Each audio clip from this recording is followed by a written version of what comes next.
Ready? We up? Yep. All right, fire away. We're live streaming to everybody who's interested in the elections arena, which means probably 10 people outside of this room. Oh, no. In all seriousness, I think we've got a great crew that is watching this on the live stream.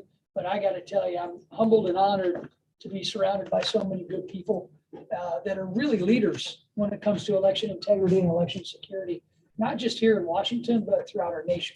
And for some of you who made the long trip overnight, in Ricky's case from Utah, really an extra thanks for coming coming out here, coming up here, coming over from the west. So Central. that's central. West Central. But we're here for a reason, and this really is the culmination of a lot of efforts that many of you, frankly, all of you around this table have been engaged in. And that's, we are officially introducing the American Confidence in Elections Act, the ACE Act. It's been almost 2 years in the making, and each of you, as I said, has played a tremendous role in getting us here to the finish line. I want to take a moment to introduce everyone here and reflect on our collective work. We have Republican leader Kevin McCarthy. I have to thank him for empowering the Committee on House Administration to dive into issues with our federal elections and come up with what we see as our legislative solution that both meets the moment and respects the Constitution and federalism. And thank you, Leader McCarthy, for your leadership and partnership. Our subcommittee on elections ranking member, Brian Stile of Wisconsin, he's the only Republican member of the subcommittee. He's done a great job holding congressional Democrats in check on these issues. Our good friend, Congressman Barry Loudermilk from Georgia, he is another leader on holding the Democrats accountable on our committee. Barry and Brian and I make up the minority on the smallest full committee in Congress.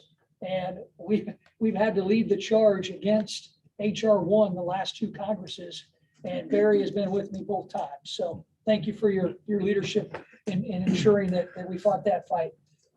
She's not here yet, so I'll hold off on introducing Claudia Tenney, but Claudia is one who has Just coming in. Right up to you. and everyone, Congresswoman Claudia Tenney. Claudia founded the Election Integrity Caucus this Congress and has been a great partner. And I've had the privilege of working with Claudia where we hosted an election roundtable with her local election officials last year. I also am really honored to have Carlos Jimenez. Carlos, Congressman with one of the most beautiful districts in the nation, stretching. The most. Right. I mean, it's not the 13th district of Illinois, so it's almost the most beautiful district. But Key West and Southwest Miami-Dade County, an area that he represents phenomenally well. And what a lot of folks don't realize that when Carlos was the mayor of Miami-Dade County, he was also the head election official, so the head election administrator in that county. Glad to have you here, Carlos. Joining us shortly is going to be my good friend Dave Joyce of Ohio. I also had the opportunity to travel to Dave's district and learn about the great things that Ohio offers, and along with working with their Secretary of State, Frank LaRose. And in addition to the members here today, we have a great group of people from all across the country with deep, diverse experience in election issues, including secretaries of state and state representatives, local election administrators, and people from the election law community, the free speech community, think tank community, and even more. I look forward to introducing them more throughout our program today. And throughout these efforts, we've been guided by our core principles. The Constitution gives states the primary role in establishing election law and administering federal elections. Every eligible American who wants to vote must have the opportunity to do so, and their ballot must be counted according to law. And thirdly, political speech is protected by the First Amendment. As you know, after the 2020 elections, I launched the Faith in Elections Project, a three-pronged strategy to restore voter confidence in election integrity through education, through engagement, and through reform. For the first step, my goal was to ensure members of Congress, staff, and the public had the opportunity to learn from folks who actually administer elections, learn from them about the process. We accomplished this through launching our election university, which saw over 1,100 members and staff collectively attend over a dozen trainings from recognized experts in election administration and policy and campaign finance. We started a regular internal newsletter to keep members and staff up to date on everything that's going on in this space. We launched an internal elections hub with the latest news, policy developments, and resources for members and staff. And like every wannabe millennial nowadays, we started a podcast. And some of you were actually our guests on this podcast. And we are featuring those conversations on a regular basis to really educate not just the folks in and around the Hill, but the rest of America on what you do and how important your job is. The second pillar of the project was engagement with as many people in this space as possible to really fully understand what is working and where we need to make some improvements.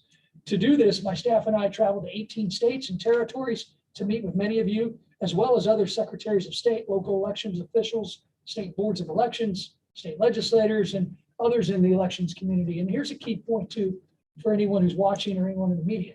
We did this with both Republicans and Democrats. We met with both sides. Your insight has been invaluable to identifying what states are doing really well and where improvements can be made to make our elections run even better, including getting outdated federal policies out of your way. The Constitution gives primary authority over most election administration issues to our states. So we've had many conversations going back and forth about what issues can be addressed with a legislative fix from Congress. We don't want to be HR 1 2.0. We want something that's going to work. And we also want to empower state legislatures with the right tools to make meaningful reforms to their election laws. Thanks to your engagement, we've been able to craft a bill that is reflective of feedback and the ideas from a very large and diverse set of stakeholders, and that has a clear path to passing in the House of Representatives next Congress when the Republicans take over the majority. So that brings us to today as we unveil our third and final phase. And that's what this bill does. It's called reform. The ACE Act has three main pillars, with states at the very foundation of the bill. Additionally, we're providing states with corresponding model state ACE legislation to consider as we all work to improve election integrity. This bill upholds our Federalist principles because the Constitution is clear. Again, I can't say this enough. States have the primary authority to establish election law and administer federal elections. That's why the first pillar is focused on giving states tools to boost election integrity and removing outdated federal policies. For example, the ACE Act makes it easier for states to issue photo voter IDs that confirm citizenship by reforming the existing Real ID Act. The bill will also reform the voter list maintenance process to clarify states' authority to ensure all eligible registered voters are included on the rolls and no one else. It works to improve the United States Postal Service's handling of election mail and ensure our election workers are recognized for the vital work that they do. Further, the ACE Act will establish a federal forum for states to consider ways to improve signature verification, observer access, and delivery of ballots by mail to make sure we all benefit from their innovation. The second pillar is focused on exercising Congress's constitutional responsibility to ensure the needs of Washington, D.C. residents, to ensure that those needs are being met by implementing the model state ACE legislation to build election integrity and voter confidence right here in the District of Columbia.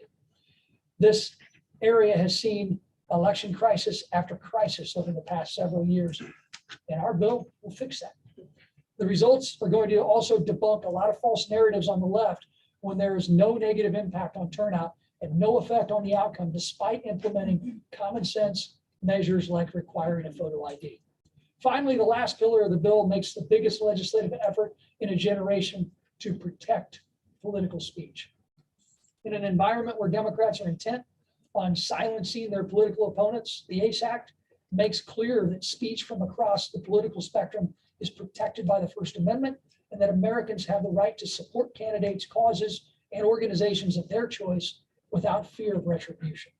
Our bill sheds more sunlight on the money that's already in politics by encouraging donors to support well-known, fully disclosed party organizations and improves the reliability of disclaimers in party and candidate public communications. The bill, thank you, Congresswoman Tenney, also curbs the use of Zuckerbucks from privately funding election administration. As I said, that provision was authored by my colleague Claudia Tenney. And this bill also prohibits the creation of any misinformation czar. Together, we reviewed nearly every aspect of this of elections, and from the challenges faced by military and overseas voters to the redistricting process and everything in between. I'm incredibly proud of this legislative product and look forward to a discussion diving into some of the nuances. But before we get to the question portion, I will let our colleagues, Mr. Loudermilk and Mr. Stile, just share a couple of comments. So Barry, go ahead.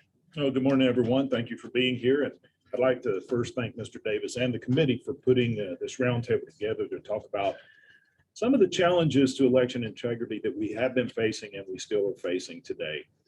In Georgia, state legislators made significant strides towards securing elections in the state, but the news media, lawmakers, and even national sports leagues have painted Georgia's Election Integrity Act as a threat to democracy itself. Last year, President Biden called Georgia's law a return to the shameful Jim Crow era policies.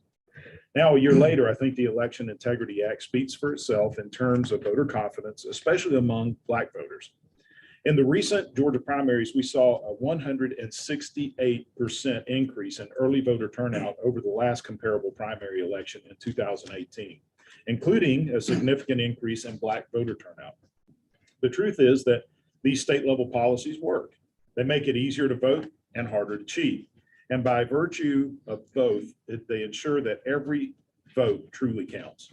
I'm confident that this roundtable discussion will demonstrate that Republicans are ready to take bold and decisive actions to actually secure our elections and safeguard the integrity of every vote at every level of government and for everyone.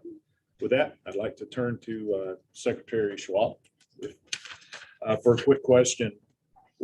Out of the ACE Acts, what is the most important provision to strengthen the election integrity and move outdated federal policies and support states in their efforts to run elections to increase voters' confidence? I'll get to that in a second, but first I want to honor y'all. Thank you. It is nice to see Congress introduce a bill that does not infringe on states' rights. And It is imperative to me. and I know Caleb Hayes, a staffer to your committee, was incumbent on making that the case. And so I cannot thank you enough, because Wisconsin, Georgia, Miami, Illinois doesn't do things like Kansas does. And I appreciate your comments a few years ago that a chairman from LA doesn't understand how things are done in Waukegan, Kansas. So, but really what's important is voter ID. And I know this becomes contentious, but it should not be.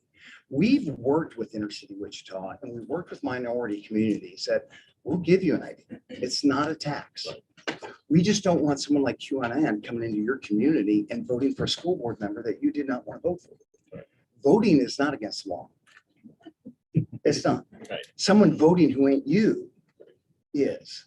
But if there's no cops watching the speed on the highway, then there's people breaking law. With voter ID, we can rate it in. And I really appreciate the way you've tempered this and the way you've done it.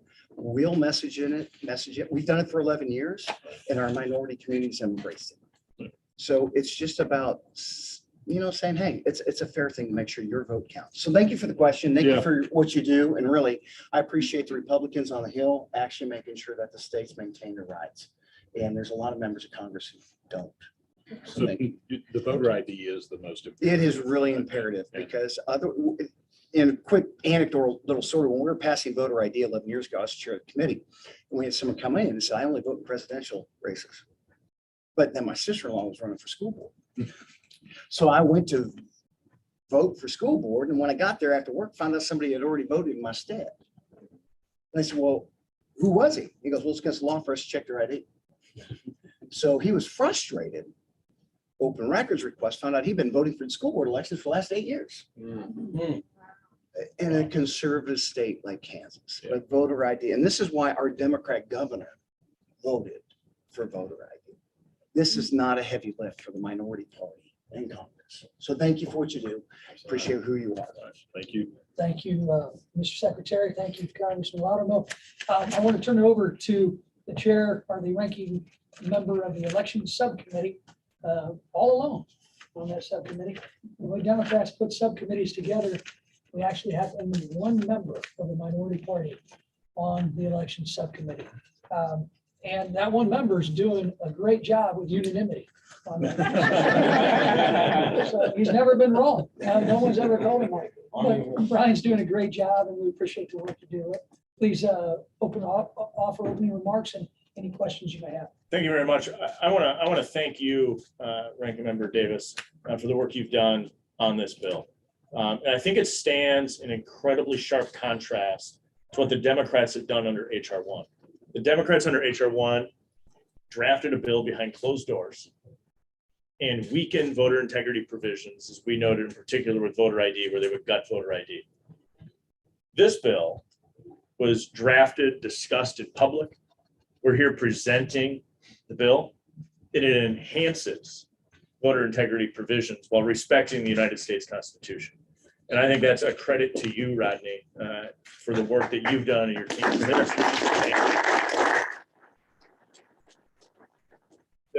The subcommittee on elections is having a hearing today on disinformation. And moments ago, I was just talking to the Democrats about how the Biden administration might be the worst offender of disinformation that we have seen in a long time.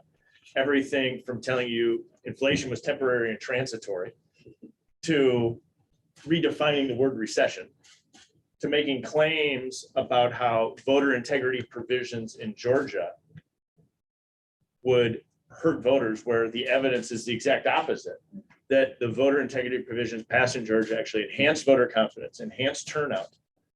So much so the Washington Post had to call this administration out. And so I think us coming together today to talk about how we can enhance voter integrity is a huge testament to the work you've done, Rodney. So I really want to thank you. I want to dive in because we talked about how do we respect our federalist system, but also assist states. And so I want to come to you, Mr. Hatch. You're from Utah. Every state has a different approach. And so I want to ask you, your view is why you think it's so important that Congress is focusing our efforts on supporting states in removing federal roadblocks. Oh, thank you, Representative, and thank you, Representative Jordan and Caleb Hayes, who spent hours with me on the phone and going over this legislation. Really appreciate this. It's a great question. Last year, when I testified before the committee regarding H.R. 4, talked about broad brushes. Salvador Dali, Van Gogh, Bob Ross. You know, a broad brush generally leaves streaks and gaps, and that's the challenge that we have anytime the federal government tries to establish some kind of law or precedent or standards. If it's broad enough, it's going to leave streaks and gaps. And what works in Utah doesn't necessarily work in West Virginia, because we've got different geographies, different population demographics, different political climate, different lifestyles. And that's how it should be. That's why we have different states. It's a great system. And federalism recognizes that, but it actually goes beyond that, because what works in Weber County in Utah doesn't necessarily work for Washington County in southern Utah, because the geography is different, the people are different, and while there are many similarities that we share, some things aren't going to work down in Washington County that work up in Weber, and we have to be mindful of those. Now, there are certain fundamental standards, of course, that just make sense. Voter ID makes sense. You've got to have that. Checks and balances, controls.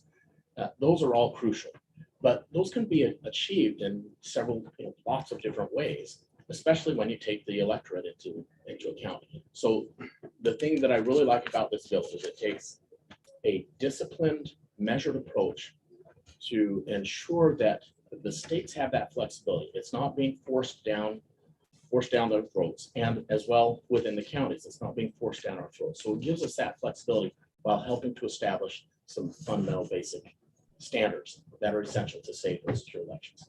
Thank you. Well, thank you. Thank you both. Claudia, you're up. Yeah, thank you so much. And Rodney came to my district and we learned one thing, that New York isn't as bad as Illinois. But that's about as good as it gets. So, It's a low bar. yeah, it's a very, and then to that, just like the constant changing of the laws in New York is what part of what made me the second closest race, I think, in the nation, second only to our friend Mary Ned down there. Landslide. Everyone always says, Claudia, did you the one that only won by 6 votes? I'm like, no. I did 109. So, I mean, obviously, we started the Election Integrity Caucus because of this, and Rodney, you've been great. We really appreciate you, your staff, and everyone on who's appeared before our caucus, including Mr. Grove and others. And look, we did a wonderful panel yesterday with Secretary Mac Warner and also Jeff Landry from Louisiana, just on what's going on here. But and I'm really Anybody grateful. understand Landry? I use the Clay Higgins decoder. We run it through. It's like a translator. You can get it online. For sure. But the suit enough was just getting past the suit was the hard part. And But- the socks. Yeah, no, yeah, the socks. But I just, a couple of things, by the way, while you're, Rob Manfred, the commissioner of baseball, he's from my district. I do have the most beautiful boy. district. I have the Finger Lakes, which is tattooed on Hunter Biden's back. So we got that. Among other things. So, yeah, we got a lot going on in my district. But New York yesterday just passed a law, an emergency law, that now allows Democrats, people to switch to vote in our primaries are no longer closed. They just did this yesterday, an emergency law, so that they're worried about turnout, and they want to make sure, because we have special elections and we have primaries on the same day in August 23rd. Typically, our primaries are June 28th, or the last week in June, last Tuesday in June. But they did. I don't know why it's an emergency that all of a sudden we've got to let Democrats vote in Republican primaries. But this is the kind of things this is what's happening. So even though, yes, we love the states to do that work, I feel like this Zuckerbuck saying, thank you for including that in there. This was a huge factor, not only in the presidential election, but also in my election. And there's one more thing, because I want to ask you, Mr. Secretary from Alabama. This is another big thing that's a problem now, is the executive order from President Biden. It's Executive Order 14019. This is basically the acorn of we're now going to be, and I'm sure we're going to discuss this, we're going to be putting, instead of Zuckerbucks now, we're going to be using our own money and empowering federal agencies like HUD, the Small Business Administration, and others. But what I wanted to talk to you about, and I want to address this to Secretary of State John Merrill, why is it so important that we keep the private money out of elections, which is part of what this Zuckerbucks bill is? And if we, that's just one step, and then hopefully in the next meeting, we'll get into this. But if you could explain that. Well, the biggest travesty of people choosing to accept those resources that were available from Mark Zuckerberg and other individuals is that they were not able to use the resources that they already had that were public resources effectively.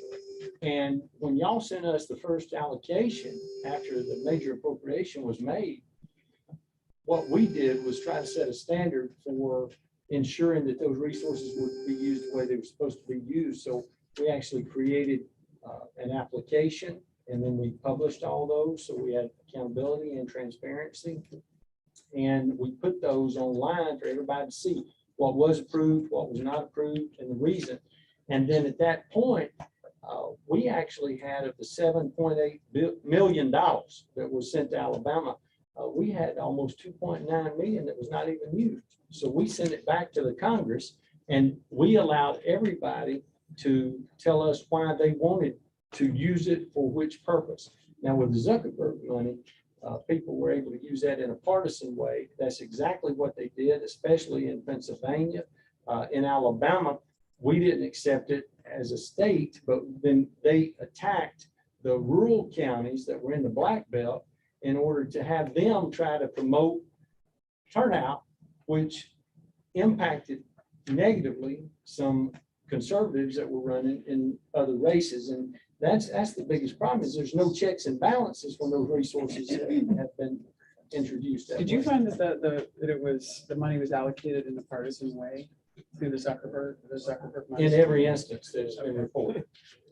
And in Alabama as well? Yes, ma'am. Okay, thank you. Just so you know too, the ASAC actually does away with that executive order. So it's in there. Might be dangerous this year. It'll be a landslide. That's our caucus. When we got to Congress this year, during orientation, she may relay a story I talked to her about. But, it's during COVID, so it was all of us just in one hotel and no one else. So, but we had a lot of FaceTime together. And I remember feeding what I thought was going to be the Democrats' actions, to really take that seat away from Marionette Miller Meigs. And we started even before the day we met. We started planning for that attack. I even went back and watched 1985, the hearing when they kicked out our Indiana Republican, and saw a lot of members I currently served with and recently served with that looked a lot different back then. But it was a very good process in understanding how to put a coalition together on our side to combat misinformation and really put the pressure on moderate Democrats who were going to have to cast a vote to kick her out of Congress. And they did not want to do that. Our message to them was, when we take the majority, could be you next. Don't set that precedent again, like they did in 85. Landslide, Miller Meigs, you're up. Now you know why Rodney was the bad cop and then I was the Iowa nice good cop. Go get pictures with this person. They told you weren't legitimate and then sent you a flag saying welcome. Yes, they did. So imagine, it was never my goal when I started running for Congress and had failed 3 prior times against an incumbent Democrat to then end up winning by the 3rd closest margin in history. And yes, Claudia Tenney and I, Mike Garcia and Rodney Davis are the landslide caucus. We let Rodney be an honorary member because he won by 1,002, but still that's close enough to be, and that's out of almost 400,000 votes cast. So it wasn't a small part of the voting electorate. And we did. So election night, I made a statement that we were up several hundred votes. And I said, well, the law is only, you have to win 50% plus 1. I didn't think I was being prophetic. God gave me 5 extra 50% plus votes. 6. I got 5 extra. But nonetheless, so that night we actually had a plan and a strategy. And that was in communications with NRCC, in communications with the House. And that was, what do we do for the provisional, the absentees? And we had changed election law in Iowa the 2 prior years in a row, and actually a 3rd year before I was in. And in the Democrat Senate district, extraordinarily difficult to change election law and be berated and chastised and denigrated in the news as voter suppression, racist, every name which they continue to throw at us. But nonetheless, despite the changes we made, and one of those changes became very pivotal in this election, despite the changes we made, and I think Brian pointed this out, every single election we had greater turnout. So voter confidence in elections will breed increased turnout. If people think that their vote counts, that it's trusted, that it's accurate, people will show up to vote. And so we had a plan and a strategy, and it was communications and PR, it was legal, and then it was, political campaign. And all of those things had to mesh together, because if you said something on the PR side to get, news media or coverage, as Rodney indicated what I was supposed to do, then that could undermine your legal. And so it was during the week up to the where the provisional and absentees were counted. In Iowa, absentee ballots have to be received by the county auditor the day before the election. And then it was preparing for the recount. We knew there'd be a recount, and the recount process still needs to be adjusted. And then it was for our, our opponent going to court, going to the Iowa court. The one thing we didn't anticipate, and that was until orientation, I encountered some person who comes up to me and says, hi, I go compliment him on how well he's doing at orientation. And mind you, I'm at orientation with my opponent. So I wasn't there by myself. And so I introduced myself to Rodney. He goes, landslide. And then he says, that they don't have to seat you. And as many times as I Constitution, I never interpreted Article 1, Section 5 to mean when Congress can seat its members, that means they can throw you out. And so Rodney proceeded to elucidate to me what would happen. And then our plan became part of their plan, became part of this larger plan. And I will say we worked it flawlessly. And we all had to work together in order to keep that seat. And Rodney said to me, I will never forget, I go, Mr. Davis, what do I do? And he goes, you be the congresswoman. There's no provisional seating. You get local media attention, you get national media attention, and, you know, we're going to prepare to change minds. And Brian was one of my favorite quotes on the House Committee on Administration when he said, and I used it numerous times, he said, well, if 6 votes isn't enough to win an election, why is 6 Democrats on this committee votes enough to overturn an election? So my point is, we need to be thinking ahead. We need to have the best election law, constitutional law lawyers in the country prepared to take on these battles and on these fights. And then for us, I got the right advice. We happen to be in a pandemic. I happen to be a doctor and a former director of public health. I happened to go to a work vaccine clinic and videotape it, which no healthcare member of Congress had done. That got me national media attention at the time when they were berating Republicans. And then I got local media attention. So we did everything right. We played our cards right. And yes, our opponent actually went on TV and said what they're not supposed to say, which she forgot to say, every vote counts. And she said, we had to skip the courts and go to Congress to get the result we need. And then their attorney, the famous Mark Elias, sent in his brief to the House Committee on Administration that they should overlook Iowa law, to just discard Iowa law. Well, that makes Iowans pretty mad. And so I repeated that as often as I could. And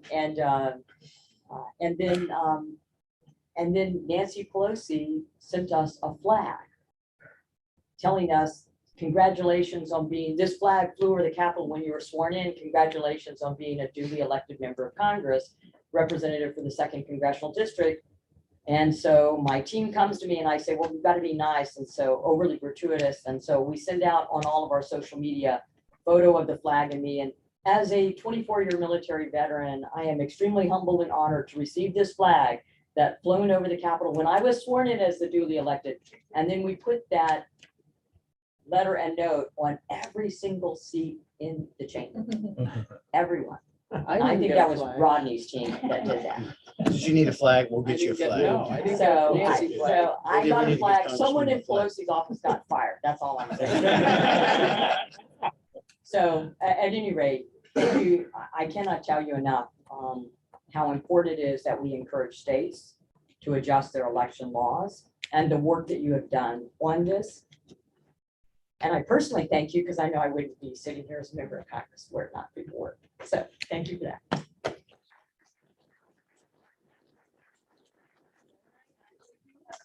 Secretary Warner, having heard that story, can you tell us why it's so important that we work to rebuild voter confidence, but that we do so in a way that respects each state's power to run its own elections in a way that works best for its citizens? Absolutely. Thank you so much for the question, and thanks again to the Congressman and committee for putting this together. I want to start with foundational, and that is this act respects the Constitution, and everyone knows Article 1, Section 4, the time, manner, and place shall be left to the state legislature. So it's not just even this to the states, but to the state legislatures. So it's not election officials, it's not secretaries of states, it's not governors, it's the state legislature. That's what we all, and they write the laws, and it's our job as in the executive branch to execute those laws. Okay. Not to make up our own rules, even if there's COVID, okay? So that's the foundational point. Well, we all know that elections have 3 main parts. That's the lead up to the election, then the election day, and then the afterward. So the foundation of clean elections is that voter list maintenance component of that, all right? And so when the state legislature directs how that's to occur, then we're supposed to follow that. Make sure when you have clean lists, and nothing good comes from a dirty list, okay? When you have a clean list, then people start having that increased confidence that their vote is going to count and illegal votes aren't going to get into the process. So then you have the election day that everyone's focused on, and then you get into this after the election, and that is what now people are referring to as audits and so forth. And there's a whole issue about audits, and we need to recognize who is best capable of doing the audit and what an actual audit is. And this term of forensic audit has just gotten way out of line. A forensic audit is, forensic means going into court. It's something that's admissible in court. And if you have evidence that's sufficient to go into court, don't come to me as either the clerks who have certified their elections or me, Secretary of State, that certified the elections. go to courts. Courts have the authority to open up those ballot boxes and review and so forth. That's why paper ballots and certified machines and all that stuff come into play. So the whole issue here is clean elections. That's what this act does. It lays it out, photo ID, there's maintenance, clean elections and so forth. So everybody has confidence that their vote will be counted. If it's legal, illegal votes will not. And the key to this, going back to the auditing thing, is the process. Just recounting laundered money in a bank, you're gonna have the same amount, but how did that money get into the bank in the first place? Okay, how did the votes get into this process in the first place? That's what we have to examine.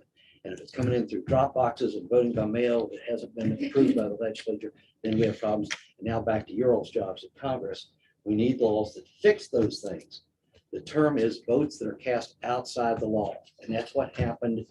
And this was Cleve Mitchell got me tuned into this, and that is what has happened in Pennsylvania, in Georgia, in Arizona, Wisconsin, and that's why people have lost their confidence in elections in the United States. So if it's outside the law, we may have to. And Zuckerbucks is an example of something that occurred outside the law. None of us anticipated. They got away with it once, but now Congress and the states are shutting it down. That's what we need to do in our states, is shut down these things that are outside the law. You and Congress need to shut down things that are outside the law, and that's what this act does, and I thank you for it. Thank you, Mr. Secretary, and thank you, Landslide, for the compliments. I gotta tell you, I'm glad it worked out the way it did, that the Democrats didn't try and kick you out of Congress, but damn, that would have been like the Super Bowl for all of us to defend you. I know, you were just like waiting for it. I thought it would have been Great. great. We would have won, but you know what? It wouldn't have been out without some gnawing and gnashing of teeth, and I'm glad the Democrats, for once, when it comes to election integrity, did the right thing. Well, you do know that they did it on March 31st, and I fully expected to wake up the next morning and my staff call me and say, April Fools. I was disappointed. I was actually supposed to be with William McCarthy and you in Iowa that day, and my team made me go do something else. Oh my And God, I that would would have been a great day. Uh, Great day. Speaking of great members, Carlos Jimenez, again, former election administrator, is the mayor of Miami-Dade. We turn it over to you. Thank you, and Claudia, I have a tattoo of the keys on my back. So it's the That must best. be interesting. First of all, yeah, and so, Where's it start and end? and I'm gonna make a bold prediction. I'm gonna make a bold prediction that Marietta, you're gonna triple your victory amount this time, at least. But I'm not changing. You still won't be as high as I am, though. All right, so, look, I wasn't born in this country, I was born somewhere else. And to me, there's just about nothing more important than election integrity, that the people of the United States have to have confidence in that the people are being elected. So elected by people that actually have the right to vote, and they get cast their votes on time, and that the ballots and the votes were counted accurately. Because nothing can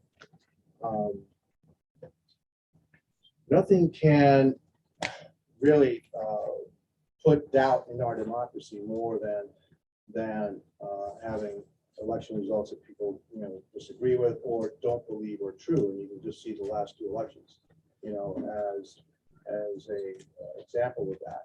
We don't want to turn into a Venezuela or an Iran.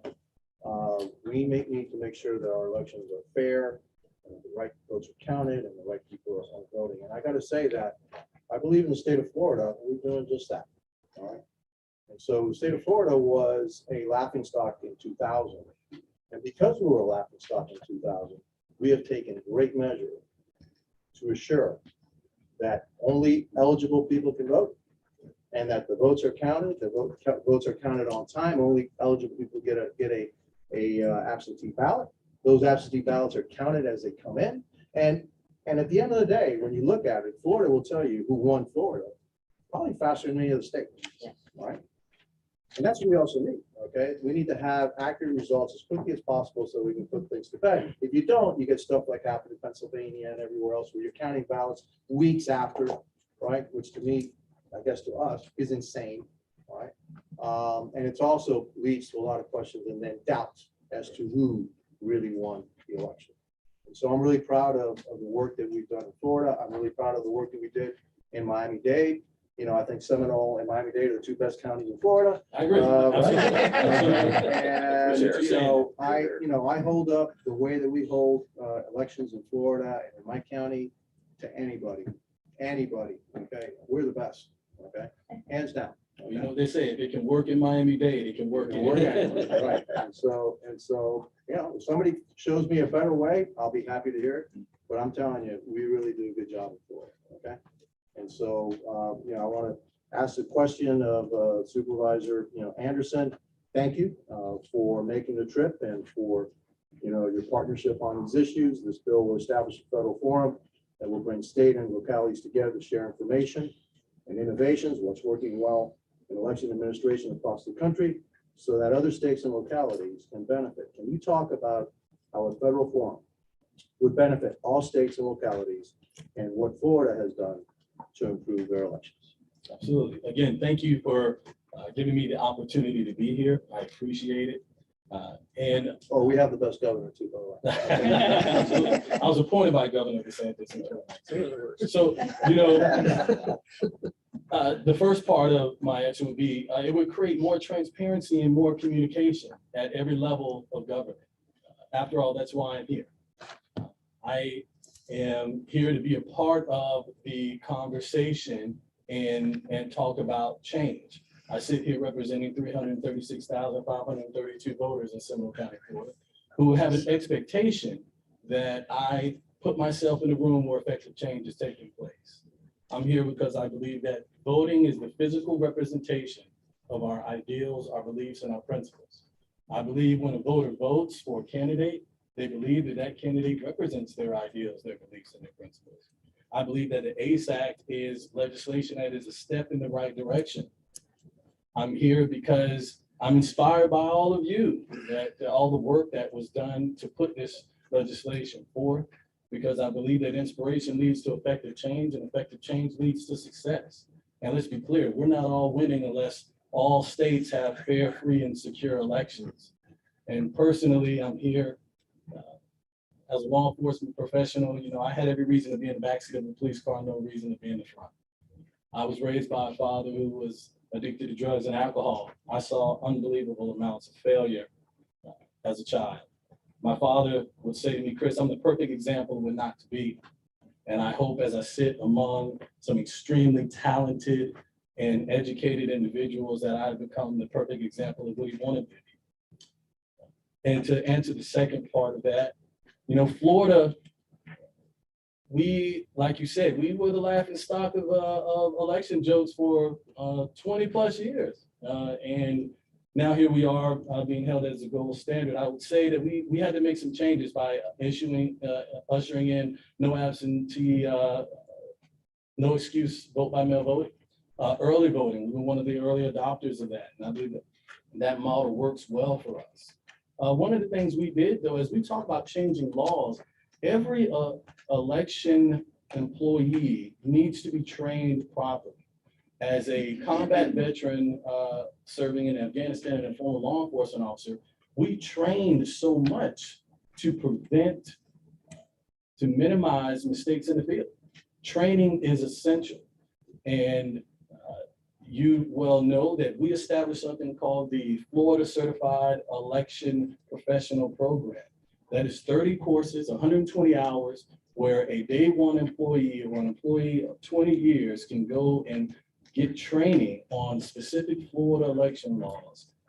And they can earn a master's certification. We've got 245 graduates and it's growing.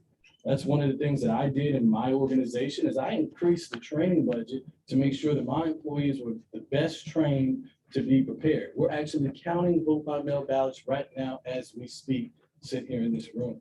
We'll be ready at 7 p.m. on election night to deliver those results.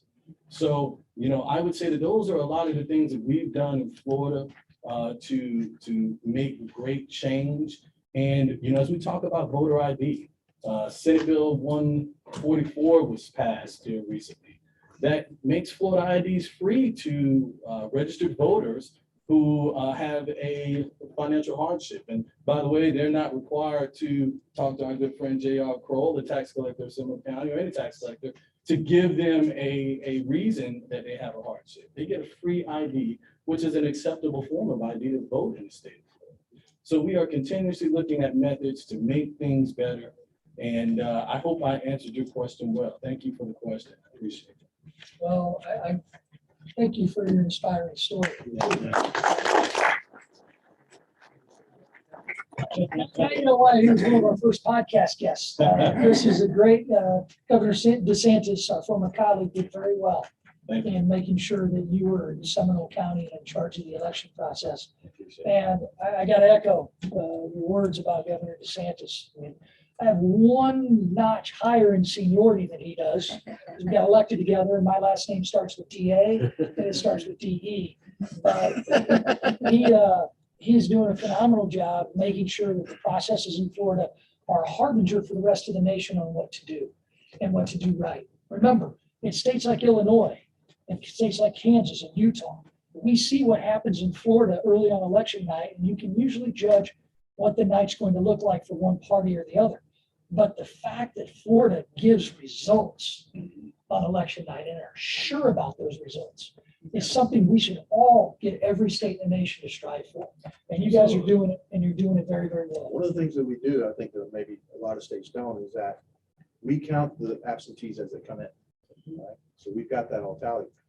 And at 7 o'clock, if an absentee doesn't hit the election department by 7 o'clock, it doesn't count. So all we have to do on Tuesday, on election night, is just count those that came in that day. That's it. Okay?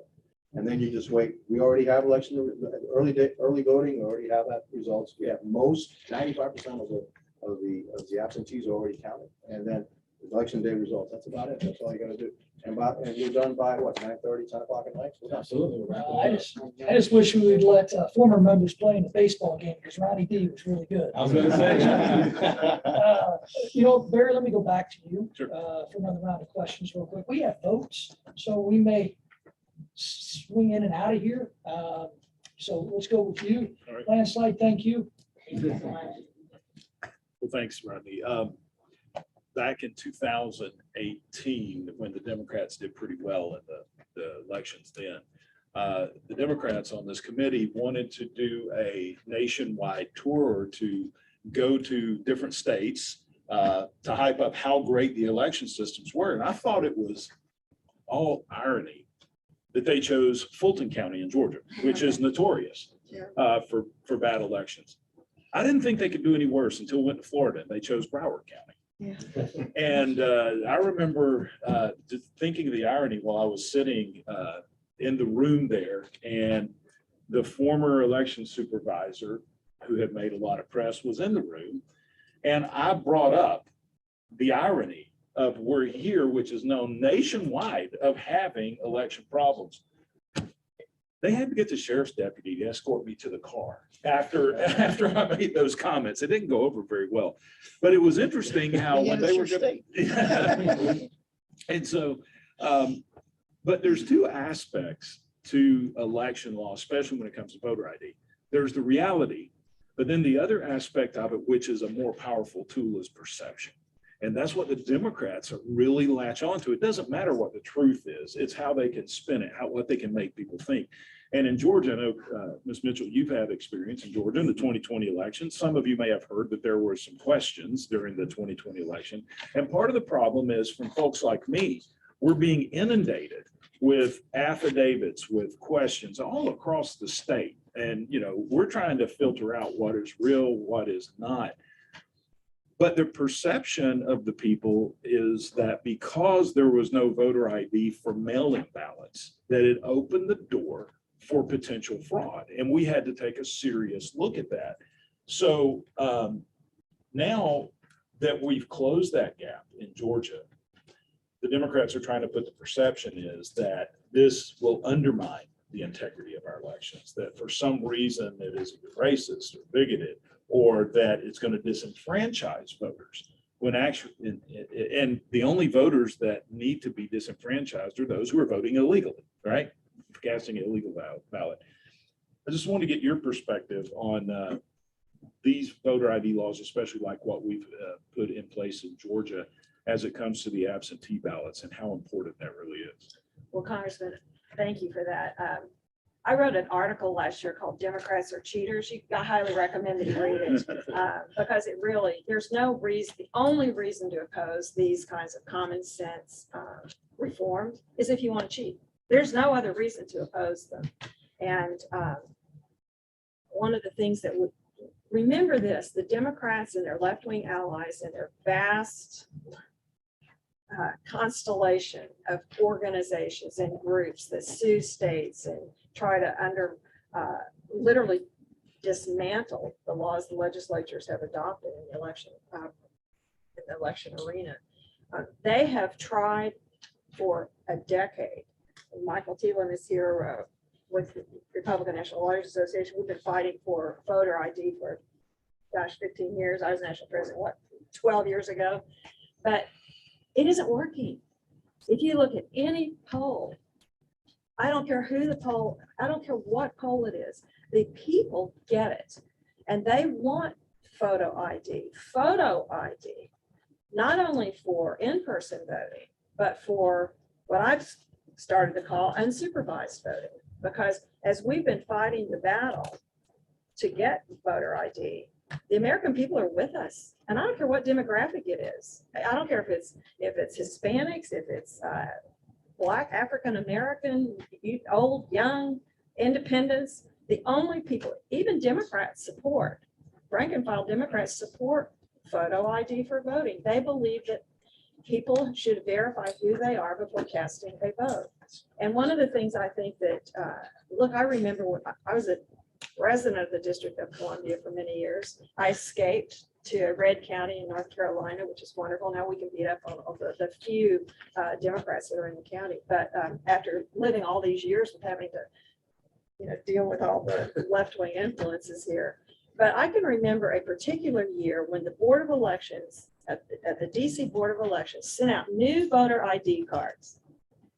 Well, I had my voter ID card. I didn't need a new one, but they sent them out to everybody on the list. And they were on typing paper. It was just like you'd taken a piece of paper and typed it up, and they sent those out. And I remember Hill staffers coming to RNLA events all saying, we live in an apartment on Capitol Hill. We got 12 of those. We got them for people who haven't lived here in years. And with no photo ID requirement in DC, in fact, they wouldn't let you show an ID.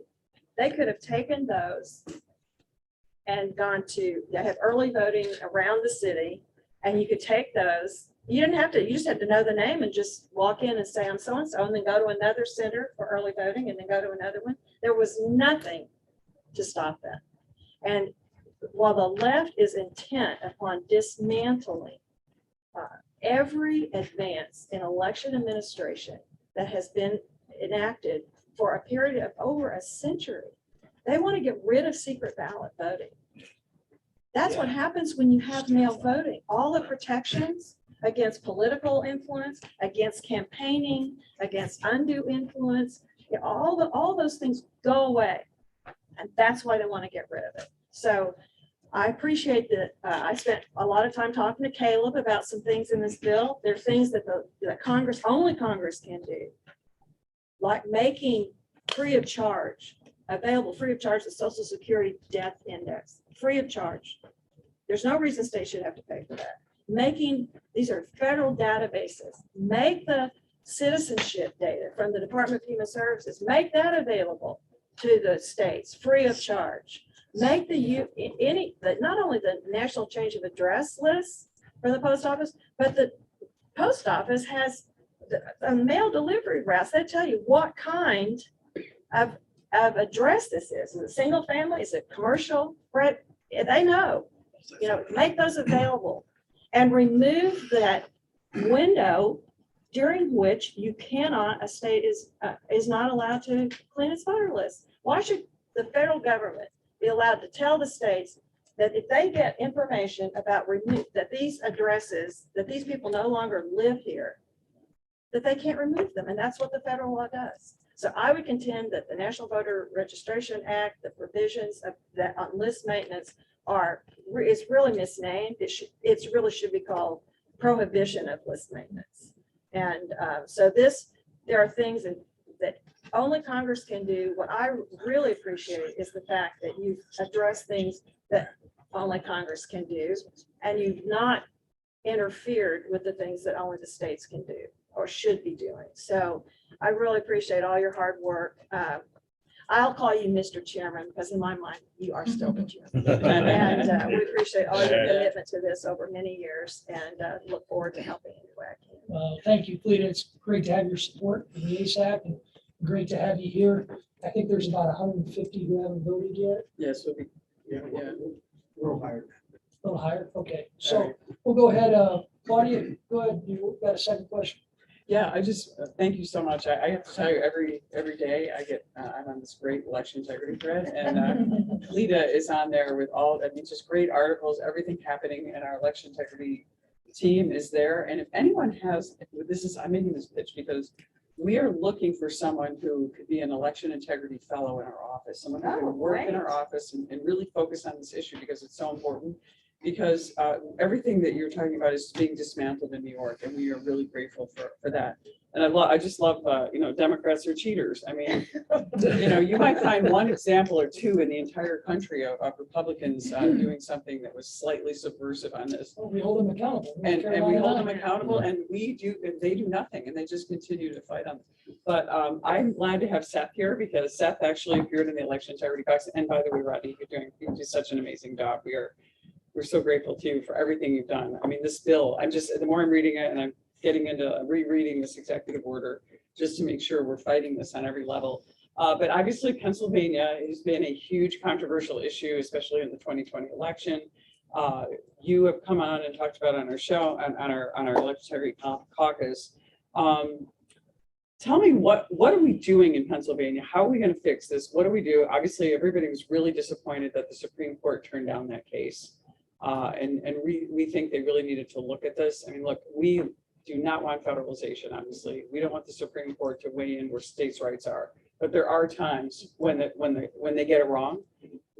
Can you tell us what you're doing, what the model legislation is? How do we make sure we fix Pennsylvania? Because we're not too far away from another presidential race where we could end up. And we also have a huge Senate race going on there. So how do we fix this? And what have you been doing in Pennsylvania? Real quick, because we're going to run it both. Absolutely. First, thank you for your leadership on Soccer Box. We were honored to pass a ban in Pennsylvania. Just about 2 weeks ago. Yeah, and there's not a better example. We literally have right to know request emails from the governor's executive office and the Department of State of them working with Democrat political operatives, funneling money directly to Democrat counties. Great example, the city of Philadelphia had a $10 million election budget in 2020. They got $10 million in Soccer Box. They doubled their amount of allocation for that one election. And we saw the direct responses where they took those election offices and maybe get out the vote for the Democratic Party. So shutting that down is a critical step. Thank you for your leadership. Member Davis, thank you for your leadership on this. As a state legislator, I'll speak for everyone. Thank you for recognizing states' rights. There are times, well, what's Congress going to do to us now, right? But this is a wonderful example of your staff working with states, working with election officials and getting it right. And that's what we saw in Florida when they did their reforms, in Georgia when they did their reforms, and what we did in Pennsylvania when we proposed our sweeping changes that the governor vetoed without reading. Also a fact, he illegally voted through drop boxes because we do not have secure drop boxes, which is a fundamental change. And I like what you're doing here with DC. Obviously a role that Congress has on those elections, voter ID, securing drop boxes. And that's where we see a lot of illegal voting. In Pennsylvania, we have a law, you have drop off one ballot. And that has been violated numerous times. I have no doubt it occurred in the 2020 election. We know it occurred with Governor Wolf admitting it, that he gave his wife his ballot and she illegally voted it. We had a DA in Lehigh County have his detectives sit there, saw 280 individuals hand in thousands of votes in one county in one drop box. Folks, that's the outside the law that I'm Right. talking about. The ballots themselves might be legal, but the process by which they got in there, so we need to figure this out, both states and federal. Absolutely. So your work on DC, setting benchmarks, timely reporting, getting those in. We saw it in Pennsylvania. And it's jokingly, I usually say, has anybody ever heard of a state finding more Republican ballots after the election? Right. So having those done on time. So I'm happy to report we banned Soccer Box, and within there we did grants to states to try to get counties to actually report continuous counting, no breaks, there until every single vote is counted. So we did some important work there. We had counties run out of ballots. You go to paper ballots, you kind of need paper to vote, you need ballots. So we're requiring that. And we're continuing to fight. We have constitutional amendments to get around the governor and take our case straight to the people. So we have voter ID and independent election audits set up to be placed on the ballot next year. And hopefully we get a new governor. I would argue we have a worse governor. Well, we have to hope. I thought, I look at, this is so hard for me to say. I didn't think anything in the world could be worse than Cuomo, but I have to say Hochul is worse than Cuomo because she will not ever veto anything. At least Cuomo once in a while said, I better not do that. That's going to be bad for the state. I will, just one quick thing is that on all of you, and we talked about this yesterday in our panel, and Secretary Warner was there, consent decrees. We have, my county, after all this, we have the Department of Justice consent decree that they bullied our local government, and they're running our elections now in the local county. Is So- that something, I know, is that something? Let me tell you, Pennsylvania, everything that started in Pennsylvania started with the Green Party, Jill Stein suing 3 Right. states. We're the only state to settle. Everything from mail-in voting to new election machines started with that because we didn't have the ability as a state legislature to go back to the governor and say, we are not accepting this settlements. It has a huge impact. Every lawsuit has a huge impact on what we do. Yeah, I really appreciate the question, and I'll keep it as short as I can. Yeah. We adjusted that law. As Republicans, it's okay to give away your power. And we changed law to eliminate some of the authority I had through dissent decrees, because the assumption is I won't always be Secretary of State and somebody could abuse it. So we actually went to our legislature to undo some of the power which I had that I didn't think I should have. So HR 4 is DOJ's intervention, and Senator Manchin has indicated that he won't support HR 1, but he will support HR 4. So we've got to be on him on that. And Cinema is a co-sponsor of HR 1. So I mean, these are just, thankfully they're standing by the filibuster at the moment, but. The good news is, we fought the good fight in the House against HR 1, and we've had senators believe in the filibuster process and make sure that it does not see the light of day. Besides the fact that provisions you mentioned, taxpayer dollars, first ever corporate dollars going into their own political campaigns. No one is saying, let's take money out of politics by taking your money and your money and your money and putting it into our campaigns. It's just absurd. But collusive settlements are addressed in this legislation too. I'm going to run up and vote. Ryan, you've already voted. Yes, So I'm sir. going to turn it over to you for the next questions and the next 2. And I should be back for the third, because I want to grill both. If you guys can, I know we said budget an hour, but we're willing to stay here and talk some more if you're willing to bear with us. Okay? All right, Brian. All right, now that it's been turned over, it's gonna get real. No, thank you, Rodney. I want to dive in. I think there's 2 important questions that I'd like to bring light here. I'm gonna go straight to the question. Major piece of this bill is we're going to ensure Americans can engage in the political process through financial giving without the fear of retribution. Matt Neese, you're a leader in kind of understanding this area of law. Can you explain why it's so important for our democracy to do that? Yeah, I'd be happy to. Thank you, Congressman Style. And I want to thank Ranking Member Davis, who of course just stepped out of the room, but it's really incredible, and every member in this room, what you've done, taking a stand in support of citizen privacy and everything you've done with this bill and the thoughtful work that went into it. We're talking with Caleb Hayes, staff many times over the past year plus about this. It's great to see. People United for Privacy is really happy and strongly supportive of the ASAC's crucial privacy protections. Just to be very clear, it's a different issue of what we've been talking about. We're talking about nonprofit support for nonprofit donor privacy. We're not talking about campaign finance, nothing like that. It's very different. The right to support nonprofit privacy is a First Amendment right. Supreme Court's upheld it for literally decades, including as recently as last year in the Americans Prosperity Foundation v. Bonta decision. It's worth noting because this issue seems partisan in Congress, but it's not partisan in real life. In the AFPF decision, over 280 nonprofits, very diverse in terms of the views they believe in, where you would place them along the spectrum, they all wrote the Supreme Court in strong support of donor privacy rights. from everyone from the ACLU to the National Association of Manufacturers to the Council on American Islamic Relations and the National Association, the Zionist Organization of America. Nonprofits may often disagree on various policy issues, but they are united in support of protecting the privacy of their supporters. There's a pretty easy reason to understand this. Americans give to nonprofits because they can more efficiently and effectively communicate their views. They do so privately. They've held that right since the founding of our country. What's new is that there are some in Congress, no one in this room, that wants to out those views and make sure that Americans have to publicly disclose to the government what they support, what they believe in, so that the public can access it and name and shame them for their beliefs. The ACE Act takes a strong stand opposing that kind of effort, like we see in HR 1, and it protects the privacy of nonprofit supporters. It defends the vital right of these nonprofit organizations to advocate for their missions, and that's really what democracy is founded on. That promotes the free exchange of ideas, and it's an crucial, important part of this bill, and very appreciative of it. Thank you very much, Mr. Neese. Let me jump over to you, Mr. Michael Thielen. Can you talk about the importance of the provisions in the ACE Act that remind federal courts they must respect state decisions? Yeah, actually, I was going to ask you about that because I'm really glad that that's happened. You want to jump right up to the table? I'm sorry.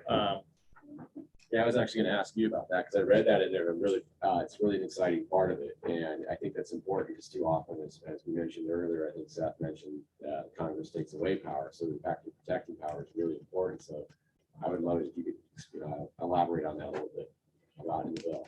Yeah, I think we're spot on. I mean, I think we sometimes see courts overstretch their authority. And we know that states have the primary responsibility of administering elections. And so putting in there a reminder to our federal courts to look at that provision, I think is key. You want to add something briefly, then I'm going to continue on. We just had a great case out of the Third Circuit in Pennsylvania. We have a provision that says county board of elections shall not count undated ballots. Clear was upheld by our Pennsylvania Supreme Court. If you follow Pennsylvania Supreme Court, Not exactly with us. right, they're not with us on anything.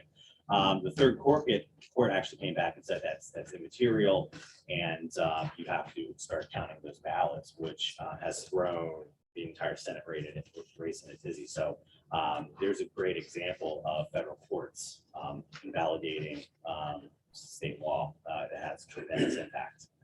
Thank you. I'm just going to do a little rapid fire here just to make sure we get everybody on the record on some important issues. And when all the members come back, we'll open up to probably a little bit more of a dialogue. I want to jump to you, Mr. Chris Winkleman, if I can.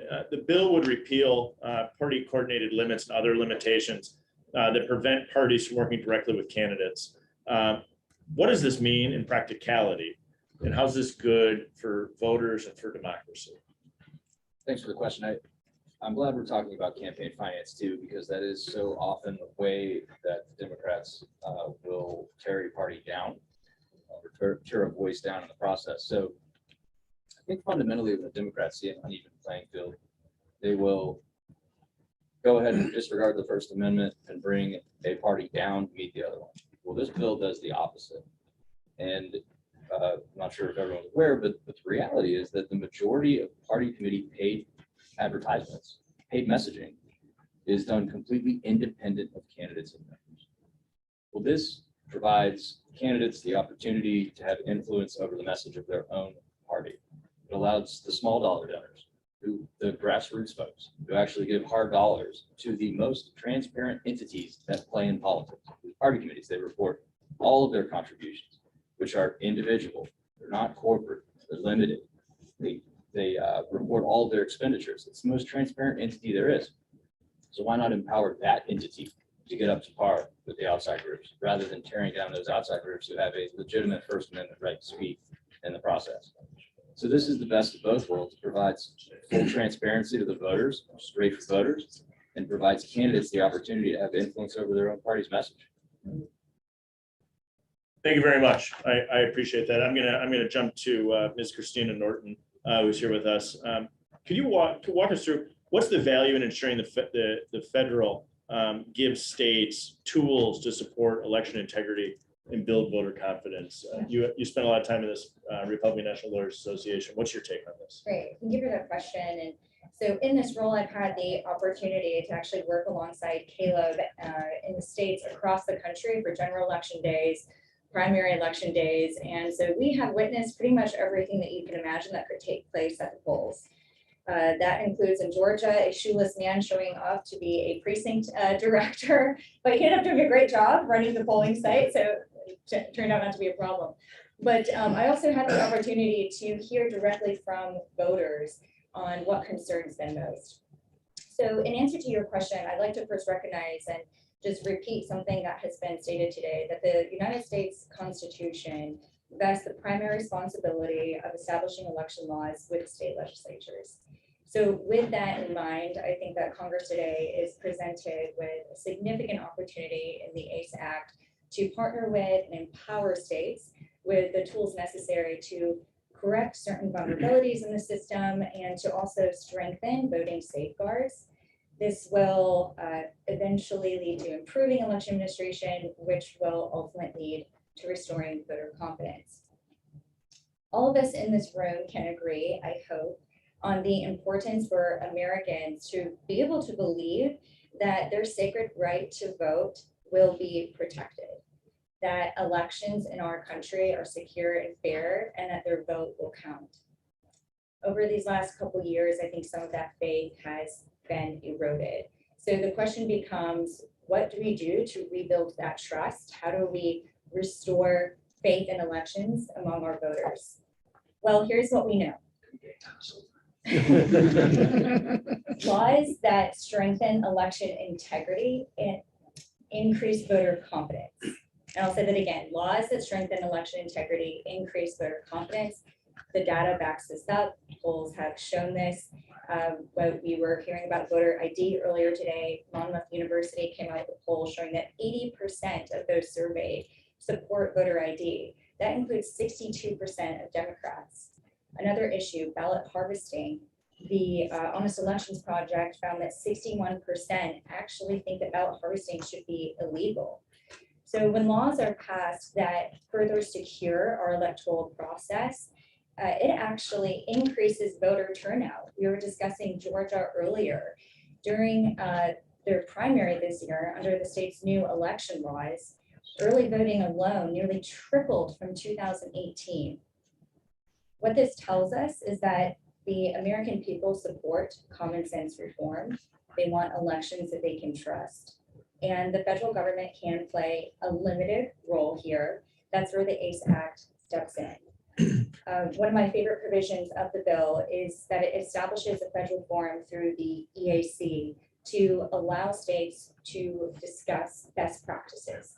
I think it's extremely important to provide a platform where there can be an exchange of ideas across state lines and to be able to share model legislation from one state to the next.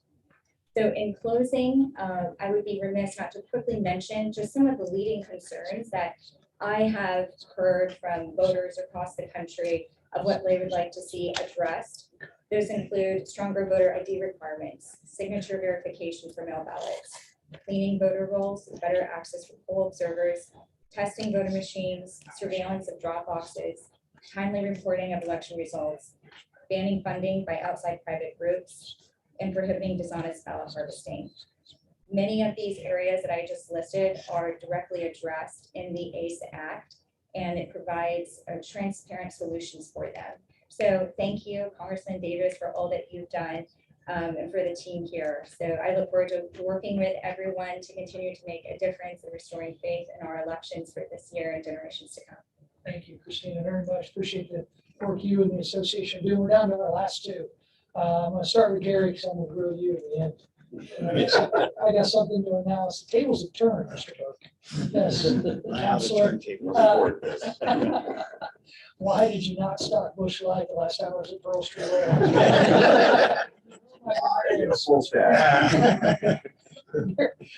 We're joined by Gary Lukowski. Gary was a witness at one of our recent hearings on, again, disinformation coming from the Democrats. It's always fun to point out the hypocrisy during those hearings. But it was great to have you. And can you talk to us about the importance of starting with the First Amendment in any federal legislation like we do here? it's absolutely critical to start with the First Amendment. And it all goes back to kind of how our country's structured and what our structure of our government is. You know, our Constitution begins with the sort of radical notion that we're governed by we the people. It's we the people who are sovereign. It's we the people who kind of tell the government, tell you all frankly what to do, not the other way around. And the First Amendment is critical to ensuring that's possible. That's the only way we can do that is when we have the right to petition for the redress of grievances. We have the right to speak freely and to express our view as the people, as to what we would like to see happen, as to what we would like policies to be. And that's why it's so critical to start with that First Amendment when we get into any of these sorts of issues. Because these touch on those core ideas of what it means to be a country and what it means to be American, the core ability to engage in our democratic process. And we've seen far too many bills come out of other parts of this building, you know, that do not start with that principle and that frankly try to reduce speech and try to reduce the role of we the people in the government. And I think that gets exactly backwards. So it's so critical to do it this way and to start with that first principle. Well, thank you, Gary. I appreciate the work you're doing to protect free speech, and we're thankful for your input in making sure this bill addresses some of those free speech concerns. So thanks. Now, Councilor. Here we go. Elliot Burke, outside counsel to our leader, Kevin McCarthy, who I get to announce at this meeting. I don't know if my team wants me to, but he is going to be an original co-sponsor of this legislation. So thank you. And thank you for your work in helping us craft this too, and his entire team. And I want to turn it over to you too. Can you talk about the importance of Republicans being on the same page in promoting faith in elections and Americans' voters' confidence in the election process? Well, as you said at the outset, Leader McCarthy cares deeply about these issues, and that goes back to the time he served for Bill, working for Bill Thomas on the House Administration Committee years ago. I've been doing this for 25 years. I've been representing him for a long time.